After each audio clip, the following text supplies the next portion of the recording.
राष्ट्र सर्वप्रथम, राष्ट्र सर्वप्रथम, राष्ट्र सर्वप्रथम, राष्ट्र सर्वप्रथम। राष्ट्र सर्वप्रथम की बात ललित सुमन के साथ कार्यक्रम में नेशनल टीवी चैनल कात्यायनी पर आप सभी राष्ट्रवासियों का स्वागत है। आज हम बात करेंगे आपसे, जो विषय है वह विषय संपूर्ण सनातन धर्म में भरोसा करने वाले विश्व के सभी लोगों के लिए न सिर्फ ज्ञानवर्धक है, बल्कि यह एक चौंकाने वाला सत्य है, जिसे लेकर नेशनल टीवी चैनल कात्यायनी इस कार्यक्रम में आपके बीच है। डॉक्टर राम अवतार शर्मा,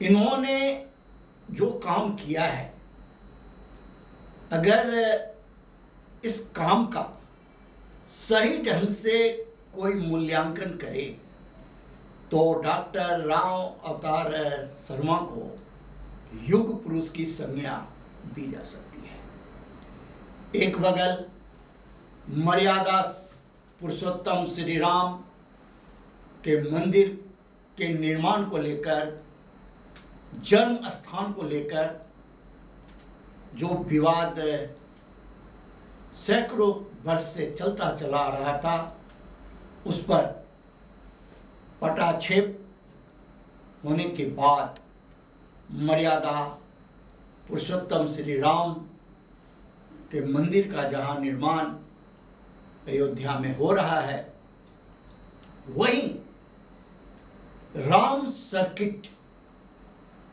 जहां जहां रघुवर श्री राम के चरण पड़े, उस पर रिसर्च करके, शोध करके राष्ट्र के सामने, सरकार के सामने लाने का काम जिस प्रकार से डॉक्टर राम अवतार शर्मा जी ने किया है, उसकी जितनी भी प्रशंसा की जाए वह कम है।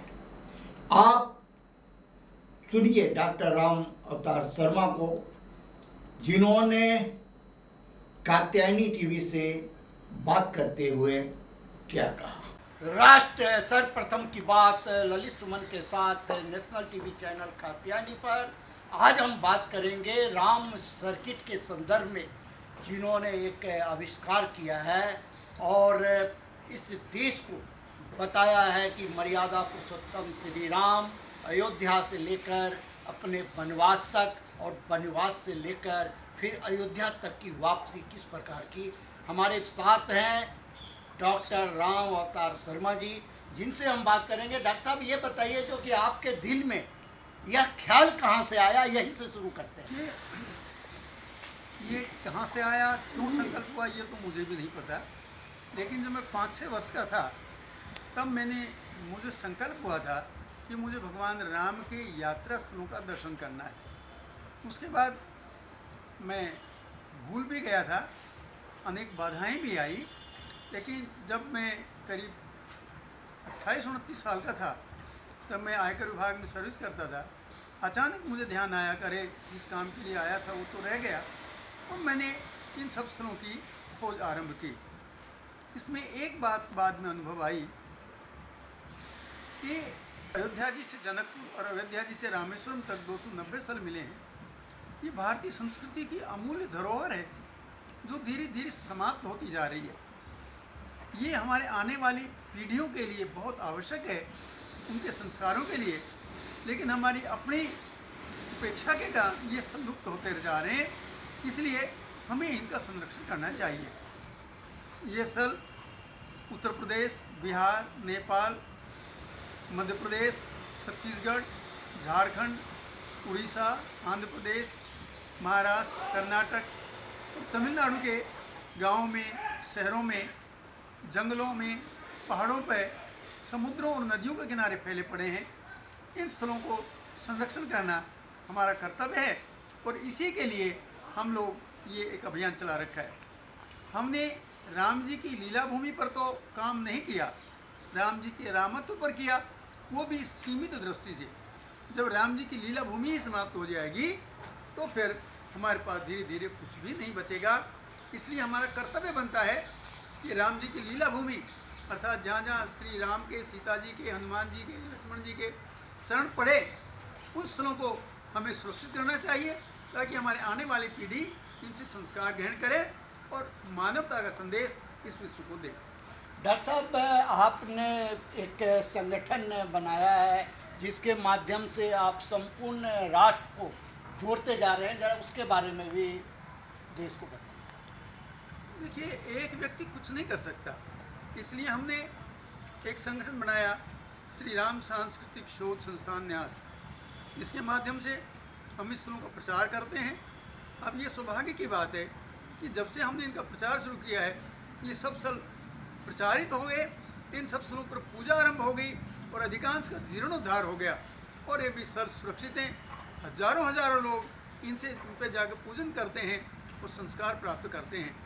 इनको प्रचारित करने के लिए हमने इन सब स्थलों पर एक मानचित्र लगाया है, जो आप बाद में देख सकते हैं। हमारी 4 पुस्तकें हैं जो हाई कोर्ट्स तक ने उनको एविडेंस के रूप में माना है। हमने 15 बार ग्रुप्स में यात्रा की है और हम सब जगह इनका प्रचार करते हैं। इस पर 3 धारावाहिक बन चुके, 2 फिल्में बन चुकी और अब भगवान राम के ऊपर एक संग्रहालय बनाने की योजना पर काम हो रहा है। देखिए, हमने मंदिर तो लाखों बनाए, लेकिन श्री राम का संग्रहालय नहीं बनाया, जहाँ एक छत के नीचे श्री राम के संबंध में सारी जानकारियाँ मिल सकें। तो उसी सिलसिले में अयोध्या जी में हमने ज़मीन खरीदी है और बहुत जल्दी अंतर्राष्ट्रीय स्तर का एक हम संग्रहालय बनाएंगे। संग्रहालय और एक शोध संस्थान होगा जिससे राम जी का रामत्व, राम जी का विज्ञान, राम जी के हथियार, राम जी का पुष्पक विमान, राम जी की संस्कृति आदि सब कुछ हम उसमें दिखा सकें कि व्यक्ति के हृदय से लेकर पूरे ब्रह्मांड में श्री राम किस तरह स्वीकार्य हैं और क्या उनका भाव है। इस तरह हम पूरे विश्व को इसके माध्यम से राम जी की जानकारी देना चाहते हैं। डॉक्टर साहब, आप ये बता रहे हैं जो अयोध्या का मसला था, जहाँ राम मंदिर बनने जा रहा है, ये जो मामला चल रहा था पिछले 450 वर्षों का जो इतिहास रहा है और लगातार मांग हो रही थी राम मंदिर का, तो कोर्ट ने आपके उस पुस्तक को आधार माना है, उसके एविडेंस माना है? नहीं, सुप्रीम कोर्ट ने तो इसकी कोई चर्चा नहीं की। यद्यपि जब प्रमाण दिए गए थे तो उसमें एक पुस्तक भी दी गई थी, लेकिन हमने जन जागरण की दृष्टि से पूरे देश में राम मंदिर के समर्थन में एक ऐसा वातावरण तैयार किया है जिसे जन जन की मांग आई और ये आंदोलन मजबूत हुआ और आज भगवान की कृपा से माननीय उच्चतम न्यायालय ने इसके पक्ष में अपना निर्णय दिया, जो बहुत ही हम सबके राम भक्तों के सौभाग्य की बात है। डॉक्टर राम अवतार शर्मा जी ने आपको बताया जो किस प्रकार से मर्यादा पुरुषोत्तम राम की कीर्ति बचपन से लेकर करके जब तक मर्यादा पुरुषोत्तम श्री राम जिन अस्त्रों से खेले, जहाँ रहे, उन पर जो भी शोध किया गया, जो भी उनके संदर्भ में जानकारी है, वो एक छत के नीचे लेकर आएंगे। इसके लिए वे लगातार प्रयास कर रहे हैं। आप सभी राष्ट्रवासियों से भी आग्रह है कात्यायनी टीवी का, जो कि आप लोग इसमें बढ़ चढ़कर हिस्सा लें, डॉक्टर राम अवतार शर्मा जी को सहयोग करें। ये एक बहुत बड़ा राष्ट्रीय स्तर का काम है और सनातन धर्म के लिए यह एक बहुत ही उपयोगी आने वाले समय में होगा। बहुत बहुत धन्यवाद डॉक्टर साहब, आपने नेशनल टीवी चैनल कात्यायनी को अपना समय दिया और अपने ज्ञान से राष्ट्र को अवगत कराया। राष्ट्र सर्वप्रथम, वंदे मातरम, जाग उठा है भारत। राष्ट्र सर्वप्रथम की बात ललित सुमन के साथ कार्यक्रम में हम आपको बताएं किस प्रकार देसी गाय, जो हमारे राष्ट्र की अनमोल धरोहर है, कई नस्लें हैं, गौ माता के रूप में जानी जाती है। सभी सनातन धर्मी गौ को माता मानते हैं और सभी विद्वानों ने अपने अपने तरीके से गौ के संदर्भ में अपना विचार रखा है, लेकिन आम आदमी, आम व्यक्ति सिर्फ और सिर्फ यही जानता है कि गाय हमारी माता है।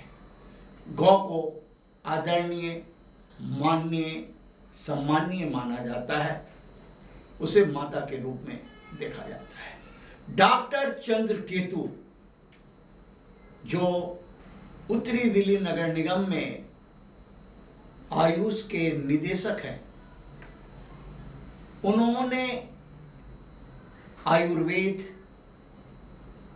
धर्म और गौ पर जो रिसर्च किया है, अगर आप उसे भी जानेंगे, समझेंगे, तो आपको एक सुखद अनुभूति होगा।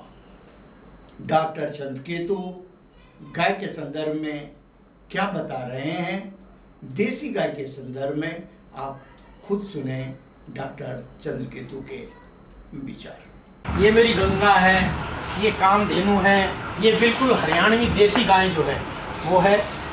इन गायों की विशेषता ये है कि इनका दूध A2 होता है, जो कैंसर विरोधी होता है और रोग प्रतिरोधक क्षमता को बढ़ाता है। इन गायों के अंदर जो विशेषताएं हैं, इन विशेषताओं से प्रभावित होकर यूरोपीय राष्ट्र इनको बहुत तेज़ी से बाहर ले जा रहे हैं और उन्होंने अपना जो A1 मिल्क है उसको A2 में कन्वर्ट करने के लिए ब्रीडिंग करवा रहे हैं। हमने सांड भी अपना स्वयं बना रहे हैं। ये गुजार है, ये सिर्फ अभी 8 महीने का है। हम इसको 2 थन दूध पिलाते हैं। कहते हैं कि देसी गाय दूध कम देती है, नज़र ना लगे। देखिए, ये मेरी गाय भवानी है, इसका नाम मैंने भवानी रखा हुआ है। इसने मेरे यहाँ 22 किलो दूध दिया है, 22 किलो दूध दिया है, देसी गाय है। और ब्राज़ील, न्यूजीलैंड, ऑस्ट्रेलिया और नॉर्वे, कई कंट्रीज़ जो हैं, ये तो लक्ष्मी हैं, कई कंट्रीज़ ने इन गायों को अपनी मान्यता प्रदान कर दी है। वहाँ पर ये दूध 6 गुना महंगा बिकता है जर्सी और हॉस्टन के मुकाबले। हमारी गाय दूध बेशक 10 किलो दे, लेकिन 10 किलो दूध जो है वो उनके 60 किलो के बराबर है। और उसके अंदर जो, इसके अंदर जो गुण है, गाय ऑक्सीजन लेती है और ऑक्सीजन ही छोड़ती है। इसके गोबर को लक्ष्मी कहा जाता है। अब इसको लक्ष्मी क्यों कहते हैं? क्योंकि ये खाद का जो कार्य करती है। अब दुनिया तंग हो गई इंसेक्टिसाइड, पेस्टिसाइड्स, केमिकल्स, फर्टिलाइज़र से, अब वो पुनः इसकी ओर लौट रहे हैं। गाय का एक धार्मिक जो है वो विषय अलग है, लेकिन स्वामी दयानंद ने गौकर्ण निधि नामक एक छोटी सी पुस्तक लिखी है, जिन्होंने उसमें आर्थिक पहलू पर बहुत अच्छा लिखा है कि एक गाय आपके 7 पीढ़ी तक आपके परिवार को पालती है। उसका मूत्र भी उपयोगी है, उसका गोबर भी उपयोगी है। गौमूत्र से देखिए, विश्व ने 6 पेटेंट करा लिए हैं। चीज़ हमारी है, हमारे यहाँ से वेदों में लिखी गई है, आयुर्वेद में लिखी गई है, गौकर्ण निधि में लिखी गई है, लेकिन पेटेंट चाइना, अमेरिका करा कर ले गए हैं। और ये हमारी साहिवाल नस्ल है और इसमें गिर का अंश है। वो प्योर साहिवाल है, वो देवी नस्ल की गाय हैं। जिस दिन आप उदास होंगे तो आप बैठ जाएं, आपके पास आकर आपको ये 2 घंटे बैठ के चाटती रहेगी, आपका डिप्रेशन दूर करके तब आनंद लेगी। सारा दुख और दूर हमारा दूर कर देती है। इसके कान आप देखिए, ऐसी गाय नहीं मिलेगी, इसके कानों में से कान निकल रहा है। ये देवकर्णी गाय है, इसको देवकर्णी गाय बोलते हैं, गौ माता देवकर्णी। और कोई मुझे इसके 10 करोड़ रुपए भी दे तो मैं ये गाय नहीं दे सकता। यानी कि कोई कुछ भी दे दे, नहीं, मेरे खूंटे पर ही। भारतवर्ष के अंदर हर नागरिक को ये सोचना चाहिए कि वो 10-10 गाड़ियाँ रखता है, अपने बच्चों को रोज़ नित्य प्रति एक मर्सिडी देता है, BMW देता है, होंडा सिटी देता है, नई नई गाड़ियाँ देता है। क्या वो अपने बच्चे को जहर तो नहीं पिलाता है? इस बात पर विचार करना चाहिए, क्योंकि विदेशी गाय का दूध जो है एक विष का काम करता है, जबकि देसी गाय का दूध एक अमृत का काम करता है। भगवान कृष्ण गाय क्यों चराते थे? भगवान कृष्ण गोपाष्टमी का त्योहार क्यों मनता है? भगवान कृष्ण मक्खन क्यों खाते थे? जिस बच्चे ने अपने बाल्यकाल में और युवा अवस्था में गाय का घी, दूध पी लिया, मट्ठा देखिए, डाइजेस्टिव होता है, एपिटाइज़र होता है, कार्मिनेटिव होता है, लैक्सेटिव होता है और आपके अनेक रोगों को स्वतः ही दूर करता हुआ चला जाता है। अंदर के LDL को समाप्त कर देता है, HDL को बढ़ाता है। इनके अंदर ऐश्वर्य है। ये अभी सिर्फ 2 साल की है, पूरी 2 साल की भी नहीं हुई है, लेकिन इसने गर्भ धारण कर लिया है। और ये गाय 3 छलांग में मेरे कमरे से लेकर यहाँ तक आ जाती है और इसका बस चलता है। तो ये पूरा का पूरा देखिए, आपने जर्सी गाय देखी होंगी, हॉस्टन गाय देखी होंगी, वो यूँ होंगी, खिली नहीं होंगी। और ये गाय आपकी 6 फुट की 7 फुट की दीवार कूद के दूसरी तरफ की आ जाती है। गाय हमें पालती है, हम गाय को नहीं पालते, ये भ्रम भी आपका मिट सकता है अगर आप थोड़ा सा ध्यान दें। तो आपको ये दिखाई देगा कि गाय का 1 किलो दूध अमृत तुल्य है, जो आपको रोगी होने ही नहीं देता। राज सर्वप्रथम की बात ललित सुमन के साथ कार्यक्रम में। अभी समय है एक ब्रेक का, हम चलते हैं ब्रेक पर। ब्रेक के बाद हम फिर आपसे बात करेंगे एक बड़े ही गंभीर मुद्दे पर। आप कहीं जाए नहीं, बहुत छोटा सा ब्रेक। दिन देखिए 8 बजे रात्रि 9 बजे सुबह राष्ट्र सर्वप्रथम की बात ललित सुमन के साथ कात्यायनी टीवी पर। 22 वर्षों से प्रकाशित मदर इंडिया पत्रिका, पढ़ते रहे देश दुनिया की खबरों के लिए।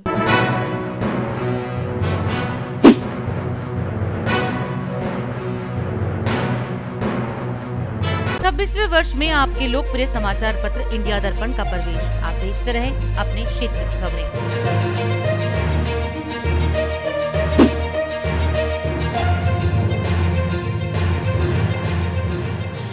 और अधिक खबरों के लिए आप हमारे YouTube चैनल दैनिक इंडिया दर्पण को अभी सब्सक्राइब करें और नोटिफिकेशन के लिए बेल आइकन को प्रेस करना ना भूलें।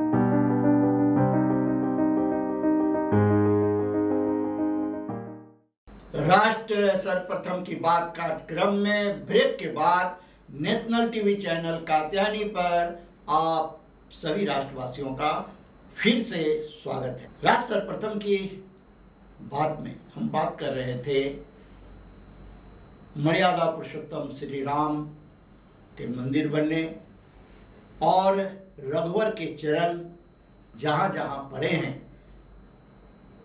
उस पर जो रिसर्च किया गया है उसके संदर्भ में हमने आपको पहले बताया। हमने ब्रेक पर जाने से पहले आपसे देसी गाय के संदर्भ में भी चर्चा किया था। हम अब ब्रेक के बाद जिस मुद्दे पर आपसे, आम भारतवासियों से, आम लोगों से, चाहे वो विश्व के किसी भी कोने में रहते हों, उन सभी से, और जो हिंदुस्तान में रहते हैं, जो भारत की राजधानी दिल्ली में रहते हैं, उन सभी से हम आज रूबरू हो रहे हैं एक ऐसे विषय को लेकर जो बहुत छोटा है, लेकिन अगर उस पर चिंतन किया जाए तो यह एक बहुत बड़ा सवाल है जो आज राष्ट्र के सामने उत्पन्न है। और राष्ट्र यह बात प्रत्येक व्यक्ति से जानना चाहता है और उनसे जानना चाहता है जिन पर वह भरोसा करता है। वह उनसे जानना चाहता है जिनको उन्होंने जिम्मेदारी दे रखी है। संवैधानिक तौर पर चाहे वो किसी भी पद पर बैठे हुए हैं, उनसे देश की भोली भाली जनता यह जानना चाहती है। यह उसके दिल का सवाल है, उसके मन का सवाल है, उसके रोजमर्रे की जिंदगी में उठने वाले सवालों का जवाब है जो वह खोज रहा है और यह जानना चाह रहा है जो आखिर देश की भोली भाली जनता किस पर करे भरोसा। यह शब्द भरोसा कहने के लिए तो बहुत ही छोटा है, लेकिन एक बार अगर किसी से भरोसा उठ जाए तो फिर दोबारा उसे नहीं पाया जा सकता। यह जो शब्द है भरोसा, यह एक बड़ा ही विशाल शब्द है, क्योंकि अगर आपका धन अगर खो गया तो आप उसे फिर अर्जित कर सकते हैं। अगर आपका संपत्ति किसी कारण से चला गया तो आप उसे अर्जित कर सकते हैं। अगर आपका स्वास्थ्य खराब हो गया है तो आप उचित उपचार करके, आप योग करके, आप व्यायाम कर करके, नियमों का पालन करके आप अपने स्वास्थ्य को भी पुनः वापस पा सकते हैं। लेकिन जब किसी भी व्यक्ति का चरित्र, जब किसी भी व्यक्ति का भरोसा दूसरे के ऊपर से विश्वास को खो देता है तो यह सवाल उठने लगता है जो आखिर फिर भरोसा किस पर किया जाए। आज हम बात करते हैं सबसे पहले मीडिया, जिसे लोकतंत्र में चौथे स्तंभ की संज्ञा से अलंकृत किया जाता है। संवैधानिक तौर पर भारत के संविधान में ऐसा कहीं कोई उल्लेख नहीं है और इस संदर्भ में हमने कई बार यह सवाल राष्ट्र के सामने रखा है। जो इस देश में कार्यपालिका, विधायिका और न्यायपालिका 3 स्तंभ है, लेकिन चौथा स्तंभ मीडिया को माना जाता है। आम जनता ने उसे यह अधिकार दे रखा है, आम जनता उस पर भरोसा करती है। इसी के कारण कार्यपालिका, विधायिका और न्यायपालिका भी मीडिया पर भरोसा करता है। यह जो भरोसा शब्द है, अगर जब वह किसी भी कारण से खंडित होने लगता है तो यह सवाल उठता है जो आखिर देश की यह भोली भाली जनता किस पर करे भरोसा। जिस मीडिया पर वह भरोसा करता है, अगर वो मीडिया किसी के दबाव में, किसी के प्रभाव में आकर सत्य को छुपाने का प्रयास करेगा या सत्य को दबाने का प्रयास करेगा या ऐसी मनगढ़ंत कहानियां करने का काम करेगा जिसका उस घटना से कुछ लेना देना ही नहीं है, तो फिर आप सोचिए एक मीडिया कर्मी के रूप में जो आखिर फिर जनता, आम भोली भाली जनता आप पर भरोसा करे तो कैसे करे।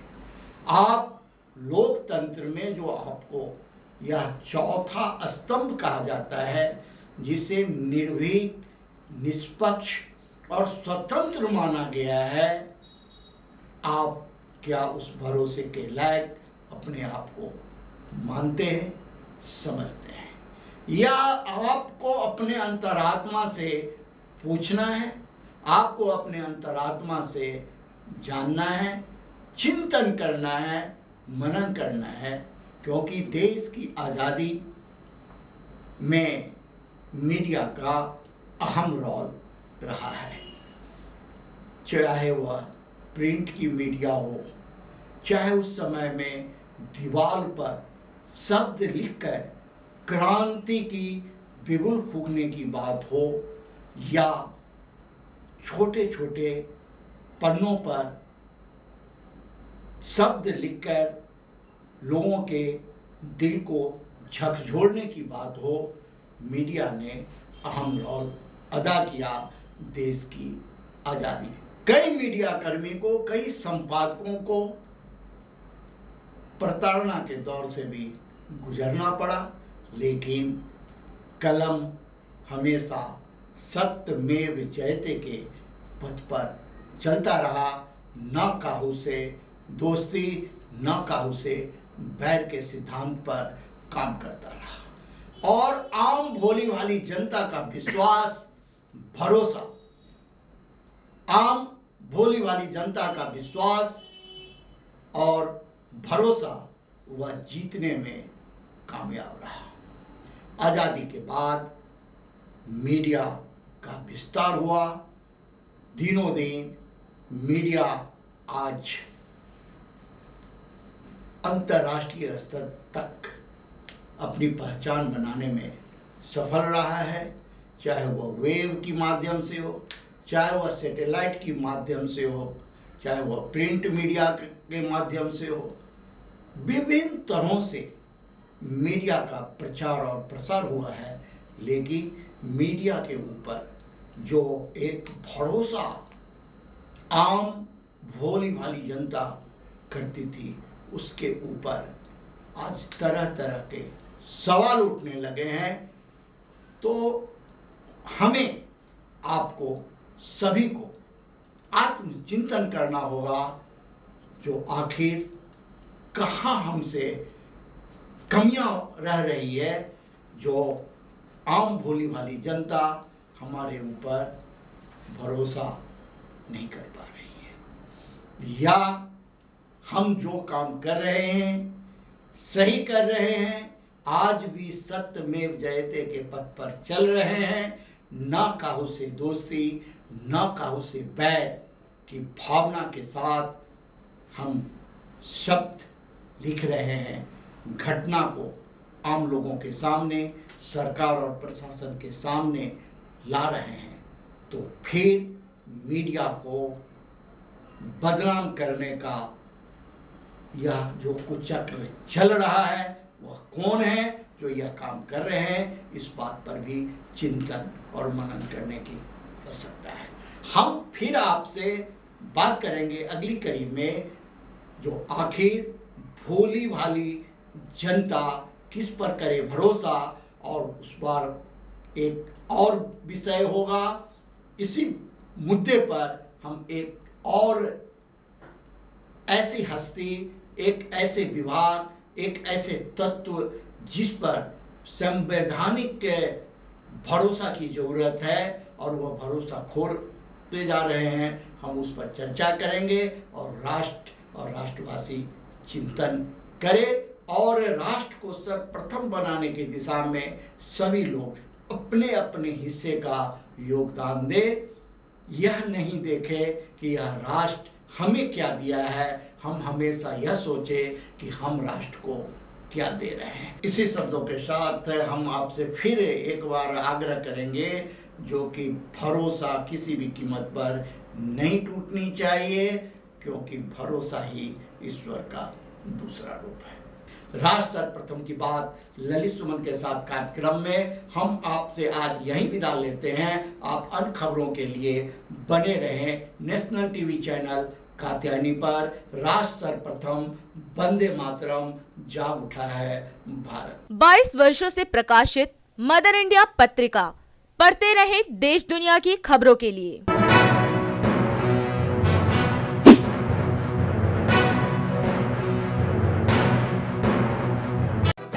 राष्ट्र सर्वप्रथम, राष्ट्र सर्वप्रथम, राष्ट्र सर्वप्रथम, शिवम्